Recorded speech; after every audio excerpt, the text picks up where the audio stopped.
Audio Jungle.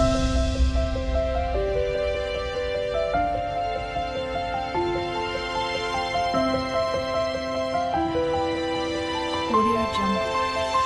Hey guys, welcome back to the nature explorers channel. నేనైతే videos పెట్టి చాలా రోజులైతే అవుతుంది.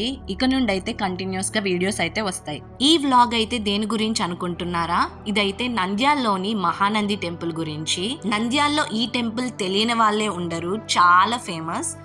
ఆంధ్రప్రదేశ్లోని నంద్యాల జిల్లాలో నల్లమల అడవులకు తూర్పున ఉన్న ప్రసిద్ధి అయిన క్షేత్రం మహానంది. సుమారు 1500 ఏళ్ల చరిత్ర ఉన్న ఈ ఆలయాన్ని 7వ శతాబ్దంలో బాదమీ చాళుక్యులు నిర్మించారు.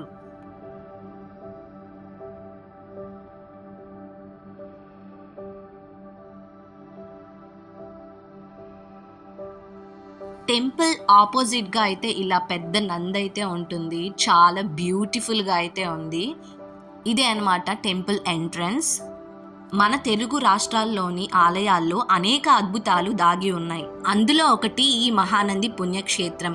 కర్నూలు జిల్లా నంద్యాల నుండి 14 కిలోమీటర్ దూరంలో ఉన్న ఈ ఆలయంలో ఇప్పటికీ వీడని మిస్టరీలు చాలా ఉన్నాయి. ఆలయంలో కొలువై ఉన్న శివలింగానికి ఎంతో ప్రత్యేకత అయితే ఉంది. పురాణాల ప్రకారం ఇక్కడ పుట్టలో కొలువై ఉన్న స్వామికి గోవు ప్రతిరోజు పాలిస్తూ ఉంటుంది. ఈ విషయం తెలుసుకున్న యజమాని ఆ ఆవుని కొట్టబోతుంటే అది అదుపు తప్పి కాళ్ళతో స్వామిని అయితే తొక్కేస్తుంది. దీనితో స్వామివారి శివలింగం పైన ఆవు యొక్క కాలి ముద్ర పడుతుంది.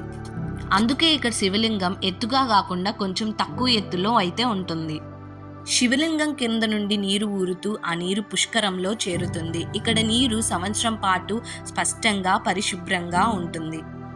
ఇక్కడ నీటిని తీర్థంగా భావిస్తారు. ఇక్కడ నీటిలో మనం ఏదైనా నాణ్యాన్ని వేసినా లేదా చిన్న గుండె సూదిని వేసినా చాలా స్పష్టంగా కనిపిస్తుంది. అండ్ ఈ నీరు 500 ఫీట్ లోతులో ఉంటాయన్నమాట. ఈ మహానంది క్షేత్రంలోని నీరే సుమారు 3000 ఎకరాలకు సాగునీరు అందజేస్తుంది. గర్భాలయం ఎదురుగా ఉన్న పెద్ద నంది, దాని ఎదురుగా ఉన్న పుష్కరణి, వీటిని కలిపి ఈ క్షేత్రానికి మహానంది అనే పేరు వచ్చింది.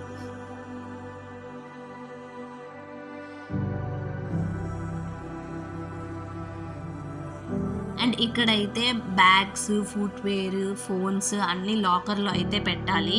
గర్భగుడిలోకి అయితే ఫోన్స్ అలో లేదు, సో కొంచెమే నేను షూట్ చేయగలిగాను. ఈ క్షేత్రం చుట్టూ 15 కిలోమీటర్ల పరిధిలో 9 నంది పుణ్యక్షేత్రాలు ఉన్నాయి. వాటిని నవనందులు అని కూడా అంటారు.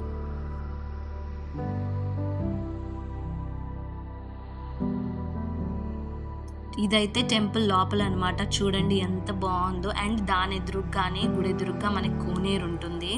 అండ్ ఈ కోనేరు ఎండాకాలంలో కూడా నీటి మట్టం మారదు, వర్షాకాలంలో ఎగసిపడదు. అండ్ ఈ నీరు ఎక్కడి నుండి వస్తుంది, ఎక్కడికి వెళ్తుంది అనేది ఇప్పటి వరకు అయితే ఎవ్వరూ కనిపెట్టలేదు. విదేశీ శాస్త్రవేత్తలు కూడా పరిశోధించారు, కానీ వాళ్ళకు కూడా సమాధానం అయితే దొరకలేదు. ఈ నీరు భూగర్భ జాల నుండి వస్తుందని శాస్త్రవేత్తలు చెబుతుంటే, మరోపక్క మాత్రం భక్తులు ఇదంతా పరమశివుని మహిమ అని అనుకుంటున్నారు. ముఖ్యంగా ఈ గుడి ప్రత్యేకత గురించి చెప్పుకోవాలంటే, ఉదయాన్నే సూర్యకిరణాలు సరిగ్గా గర్భగుడిలోనికి ప్రవేశించేలా నిర్మించారు. ఇక్కడ నీటిలో స్నానం చేస్తే ఆత్మశాంతి, శరీర శుద్ధి కలుగుతుందంట. మహానంది కోనేరు రహస్యం ప్రకృతి, శాస్త్రం, భక్తి కలిసిన ఒక అద్భుతం అని చెప్పుకోవచ్చు.